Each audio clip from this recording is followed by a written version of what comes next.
Hallo und herzlich willkommen zu unserem heutigen Podcast. Ich bin Felix und wie immer ist auch Lisa mit dabei. Hi Lisa, Hallo Felix, hallo an alle, die uns heute zuhören. heute haben wir ein Thema, das wohl viele von uns beschäftigt. Wie man die Balance zwischen Arbeit und Leben findet. Ich meine, jeder redet darüber, aber es scheint manchmal wie eine unlösbare Aufgabe. Was meinst du, Lisa? Oh ja, das stimmt. Es gibt Tage, an denen man einfach das Gefühl hat, dass die Arbeit den ganzen Raum einnimmt und man kein Leben mehr außerhalb davon hat. Aber es gibt definitiv Wege, eine bessere Balance zu finden. Stimmt. Und es klingt vielleicht banal, aber diese Balance zu finden ist nicht nur wichtig, um Stress zu vermeiden, sondern auch, um produktiver und glücklicher zu sein. Jetzt bin ich neugierig, Lisa. Wie definierst du eigentlich Balance zwischen Arbeit und Leben? Gute Frage. Wenn wir über die Balance zwischen Arbeit und Leben sprechen, geht es darum, dass Arbeit und Freizeit in einem gesunden Verhältnis zueinander stehen. Das bedeutet, dass man genug Zeit hat, um seine beruflichen Aufgaben zu erledigen, aber auch genug Zeit für sich selbst, Familie, Hobbys und Erholung. Hierbei ist das Wort Verhältnis wichtig, also wie etwas im Vergleich zu etwas anderem steht. Manchmal sagt man auch Gleichgewicht, was auf Englisch Balance bedeutet. Ah, also es geht um ein gutes Verhältnis zwischen Arbeit und Freizeit, verstehe. Ich merke, dass viele das als Herausforderung sehen, vor allem wenn der Job sehr fordernd ist. Hast du ein paar praktische Tipps, wie man da besser vorgehen kann? Ja, absolut. Ein Tipp, den ich immer wieder gebe, ist Prioritäten setzen. Viele Menschen haben Schwierigkeiten, zwischen wichtigen und weniger wichtigen Aufgaben zu unterscheiden. Man muss lernen, sich auf das zu konzentrieren, was wirklich zählt. Auf Deutsch spricht man von Prioritäten setzen. Das bedeutet, dass man bestimmte Aufgaben als wichtiger einstuft als andere. Das klingt gut. Und es hilft sicher auch, Stress zu reduzieren, oder?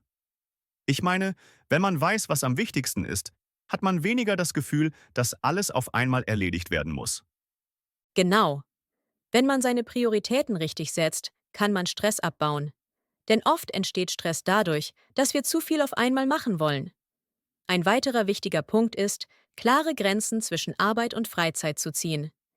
Das Wort Grenzen bedeutet hier, dass man eine klare Trennung macht. Also, dass man nach Feierabend wirklich abschaltet und sich nicht ständig mit der Arbeit beschäftigt. Da sprichst du mir aus der Seele. Viele Menschen, mich eingeschlossen, neigen dazu, abends noch E-Mails zu checken oder an Projekte zu denken. Es ist schwer, wirklich abzuschalten. Das ist ein weit verbreitetes Problem. Deswegen ist es so wichtig, sich bewusst Pausen zu gönnen. Das Wort bewusst bedeutet hier, dass man absichtlich und gezielt Pausen macht, um sich zu erholen. Denn ohne Pausen kann man nicht dauerhaft produktiv und ausgeglichen bleiben. Absolut. Hast du da konkrete Vorschläge, wie man diese bewussten Pausen in den Alltag integrieren kann? Ja, eine Methode, die ich empfehle, ist die Pomodoro-Technik. Dabei arbeitet man für 25 Minuten konzentriert an einer Aufgabe und macht dann eine 5-minütige Pause. Nach 4 dieser Einheiten gibt es eine längere Pause von etwa 15 bis 30 Minuten. So bleibt man fokussiert und überfordert sich nicht. Die Pomodoro-Technik. Klingt interessant und leicht umsetzbar. Ich glaube, viele unserer Zuhörer werden das ausprobieren wollen. Aber was ist, wenn man einfach zu viel Arbeit hat und das Gefühl hat, keine Zeit für Pausen zu haben? Das passiert vielen. Aber hier kommt das Wort Delegation ins Spiel. Manchmal müssen wir lernen, Aufgaben an andere abzugeben. Das nennt man Delegieren. Wenn man alles alleine machen will, läuft man Gefahr, sich zu überarbeiten. Also, es ist wichtig, Aufgaben, die andere genauso gut erledigen können, abzugeben. Ja, delegieren. Aber ich denke, viele haben das Gefühl, dass sie ihre Aufgaben am besten selbst erledigen. Hast du Tipps, wie man diese Angst loswerden kann? Das ist ein häufiger Gedanke. Man sollte sich klar machen, dass es okay ist, Dinge abzugeben. Es geht darum, Vertrauen aufzubauen, sowohl in die Fähigkeiten anderer als auch in die eigene Fähigkeit zu delegieren. Vertrauen heißt Vertrauen, und es ist ein wichtiger Bestandteil von erfolgreicher Zusammenarbeit. Du hast völlig recht. Vertrauen spielt eine riesige Rolle. Und wenn man es richtig macht, kann es sogar die eigene Produktivität steigern.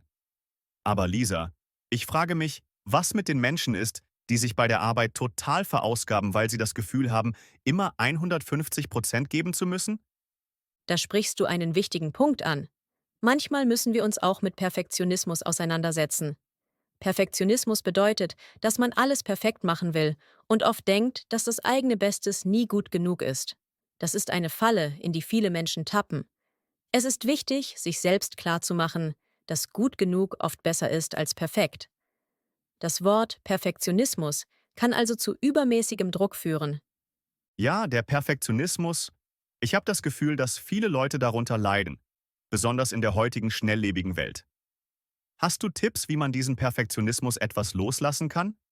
Eine Methode ist, sich auf den Fortschritt statt auf das perfekte Ergebnis zu konzentrieren.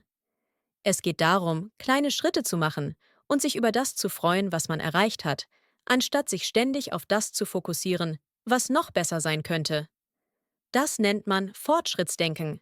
Man sieht den Fortschritt als Erfolg und nicht das Endergebnis. Das ist ein super Tipp. Ich glaube, wenn wir uns alle ein bisschen mehr auf Fortschritte konzentrieren würden, wären wir viel entspannter. Absolut. Es geht wirklich darum, sich realistische Ziele zu setzen und sich nicht selbst zu überfordern. Auch das Wort realistisch ist hier wichtig. Es bedeutet, dass etwas auf vernünftige Weise möglich ist. Wow, Lisa, das waren so viele gute Tipps und Einsichten. Ich fühle mich jetzt viel motivierter, meine Balance zwischen Arbeit und Leben besser zu managen. Und ich hoffe, dass es unseren Zuhörern genauso geht. Ich hoffe es auch. Es ist ein Prozess, aber jeder kleine Schritt zählt. Absolut. Und bevor wir uns verabschieden, möchte ich noch auf unser nächstes Thema hinweisen. Nächstes Mal sprechen wir über ein Thema, das nicht nur interessant, sondern auch sehr unterhaltsam ist. Die Rolle des Humors in der persönlichen Entwicklung. Außerdem könnt ihr in dieser Episode wieder viele interessante und neue Vokabeln lernen, die euch dabei helfen, euer Deutsch weiter zu verbessern. Also, seid dabei. Oh ja, das wird spannend. Ich freue mich schon drauf. Super. Also, bis zum nächsten Mal und bleibt entspannt. Und in Balance natürlich. Genau. Bis bald und alles Gute.